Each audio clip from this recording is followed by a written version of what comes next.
Say on streets. Our streets.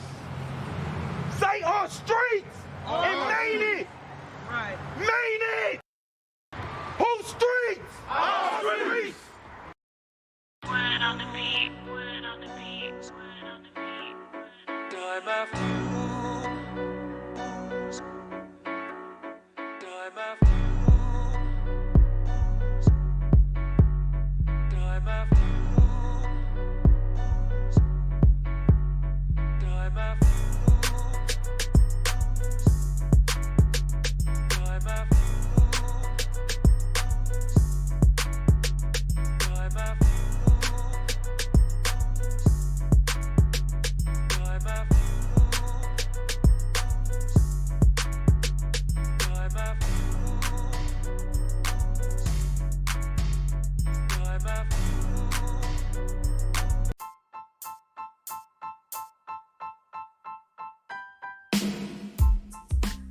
What up, it's your boy Bazz, man. Y'all tuned in to ENDS Podcast and ENDS Media Productions.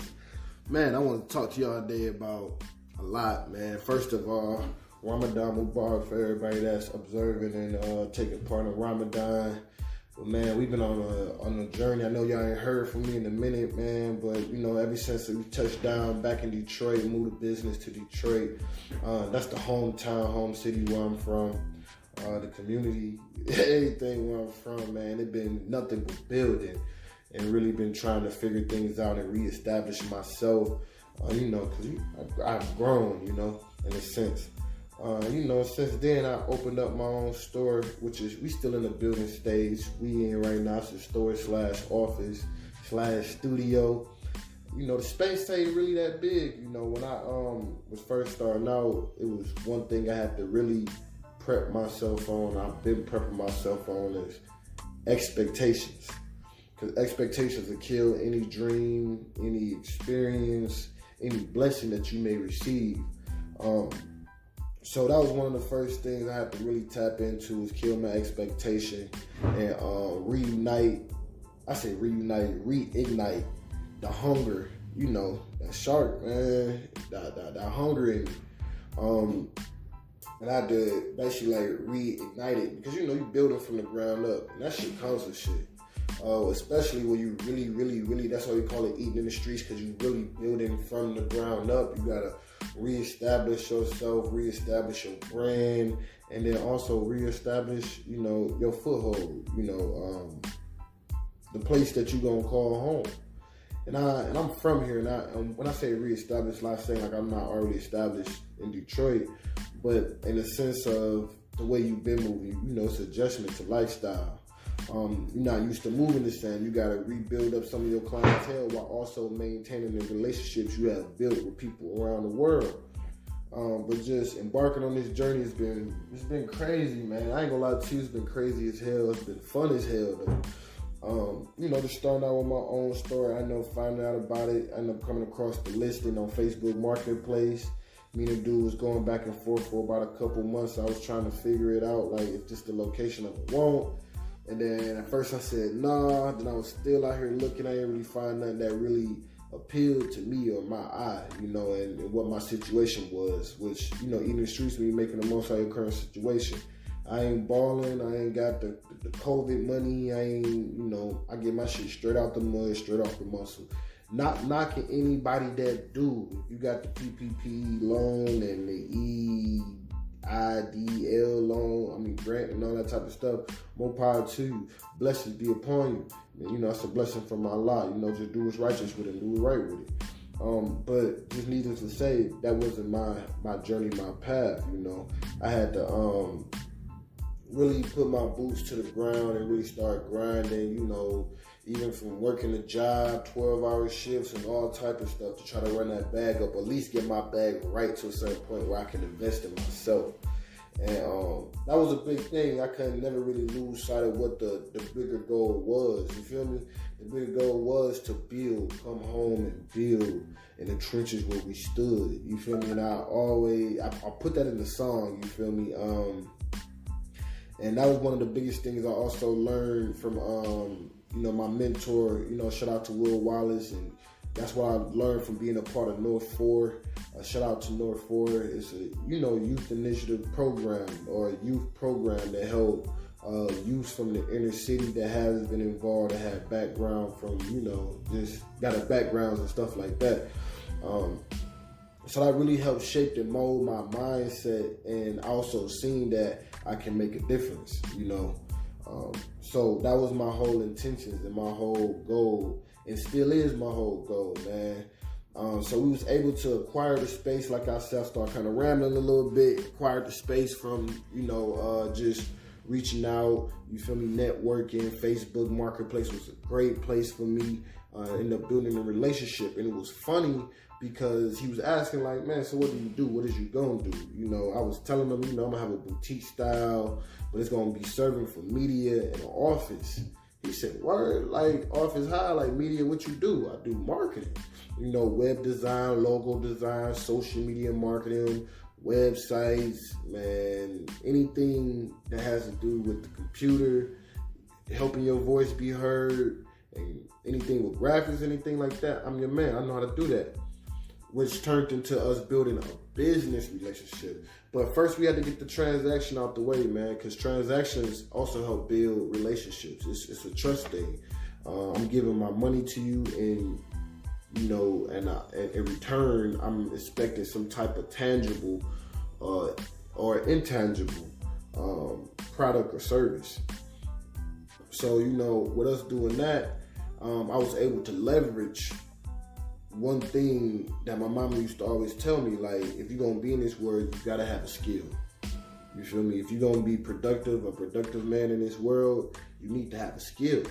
Because you can have all the credentials in the world, but new stuff come out. People always want new updated credentials. But if you got a skill like mechanic, cosmetics, things like that, you're gonna always be able to build an income for yourself.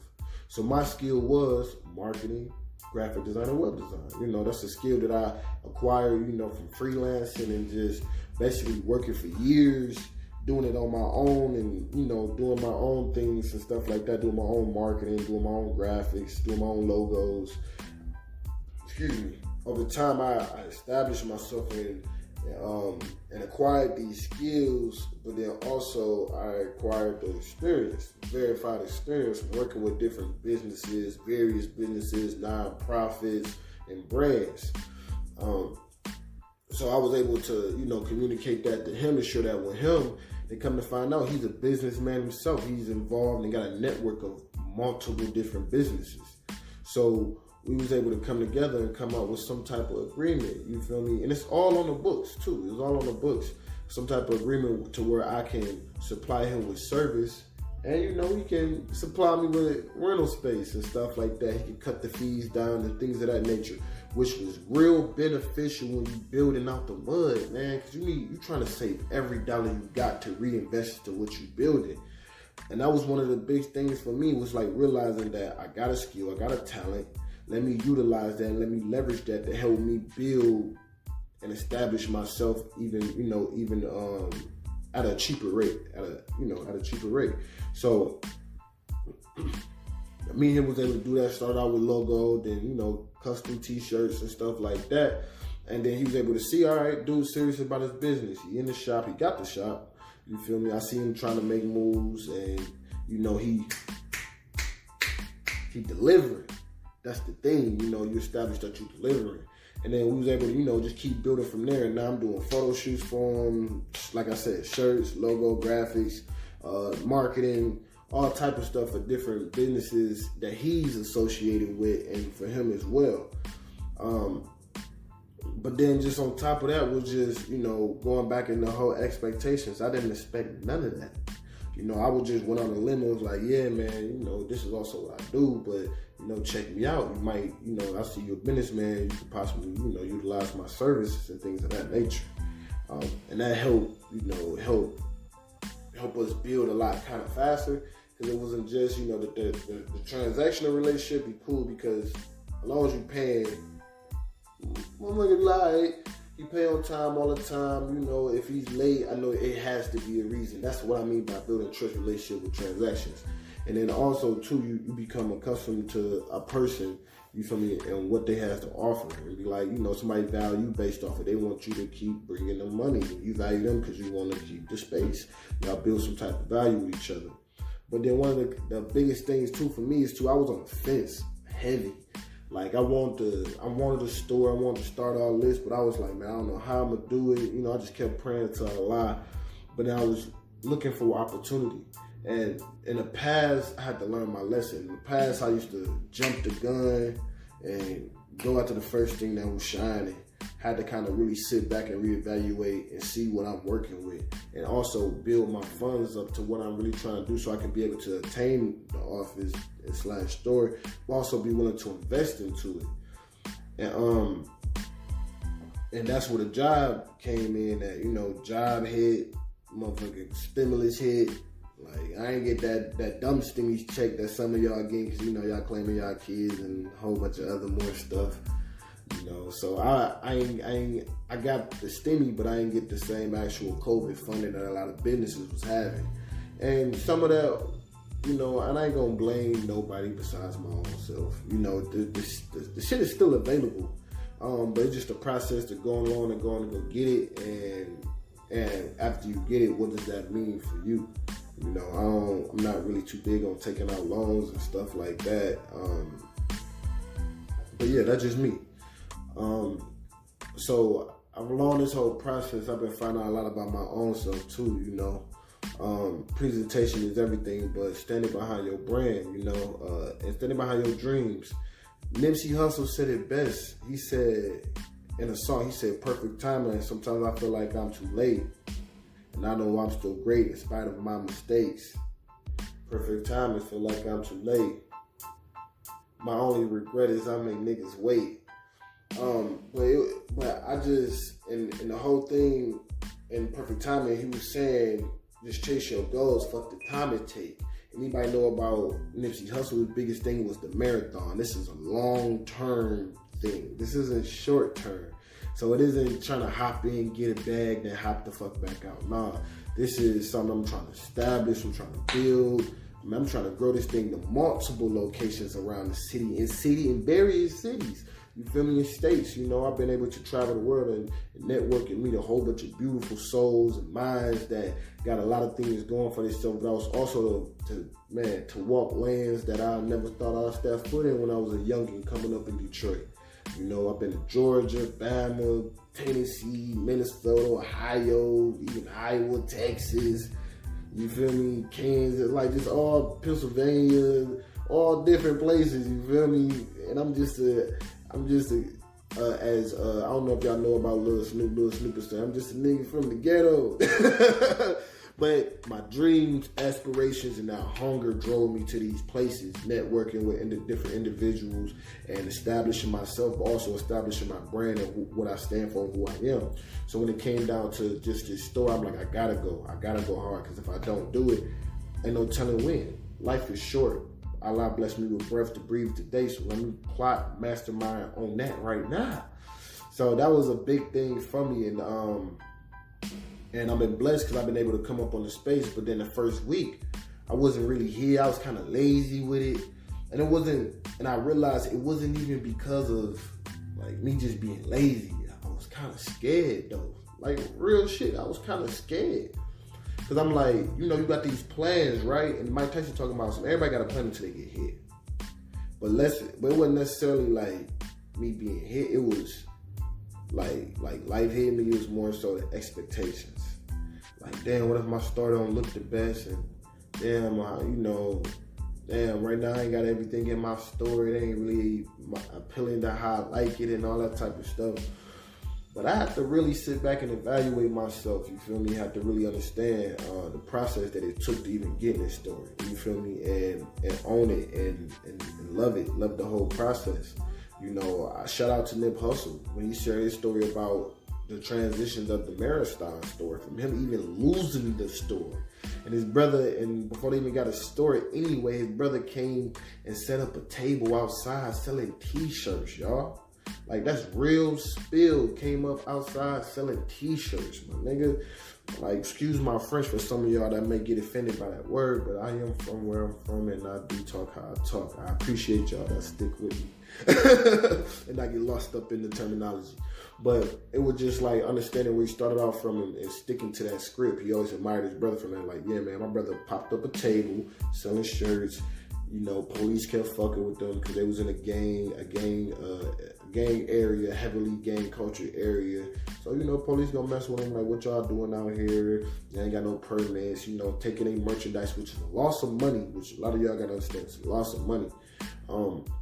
But taking the merchandise and basically, you know, doing what they want with it and taking it and basically making them having to restart all over again. But his brother, when he said one day an officer told him, like, man, you gotta do what these regular tax paying folks do. Go get you a store, go get you a spot where can't nobody mess with you at. And that's it. And from that point on, they worked hard to get that spot. But after they got the spot, they weren't just satisfied with just having a store. They wanted to build it up. But they were still in it. They were still grinding. They were still working. So I had to reevaluate and check myself. Like, it don't matter where you start out at. You could be at the gas station. This is what I love about Detroit. You'll drive past any gas station in the city, no matter if it's about Valentine's Day, Easter, man, Halloween, Christmas. They got the motherfuckers tables set out. They got the Easter bags. They got the rugs. They got the shirts. I love that culture. That's what I loved about coming back to the city, because I feed off of that. Grind, respect, grind, iron sharper iron, and being amongst. And that's why I say the culture. You feel me? We say we the voice of the culture because I love displaying that. I love showing that. I love embracing it. I love, you know, exporting it out to different areas so people can see. Like, if you're on the fence because you worried about, I ain't got this or that, it's somebody out here in this city right now in Detroit running up their numbers, establishing themselves, and guess what? How they doing it? They pulled up, they parked their van, they pulled out a table, and they like, I got this for sale. Standing outside in the sun, no matter what it is. You see little kids selling waters, all type of stuff, candy bars. So who am I? Like, how am I better than this person? I'm not more established than this person. This actually, I admire this person because this person is hungry. They're more hungry than me. They more dedicated. They're more committed to who they are and what they're trying to do. You feel me? So that fueled me. So I'm like, man, let me start posting up in the shop. Let me start getting back to this. You feel me? Let me start owning this whole process. You feel me? And that's just what it is for me. So I'm going to be checking in with y'all. I'm going to be dropping different episodes and stuff like that. Just really just being back up in the shop and just having conversation with y'all about this whole process. Because some of y'all are trying to go through a similar process or just any process, but y'all kind of on the fence. And y'all worried about the beginning phase, the starting out phase, the building phase. But it comes with this shit, man. You got to want this shit. And you gotta have the want exceed the needs, man. Your wants gotta exceed your needs. You feel me? And I know that kind of, you know, is vice versa. But if you want this shit bad enough, you gonna go supply all your needs that you want. You feel me? On some real shit. If you want this shit bad enough, you gonna do whatever it takes to supply them needs. So it's your boy Bazz, ENDS Bazz. Check me on Spotify, Instagram, all type of shit. And y'all tune in to ENDS Podcast. Let's get it going. It's your boy Bass, and I'm tuned.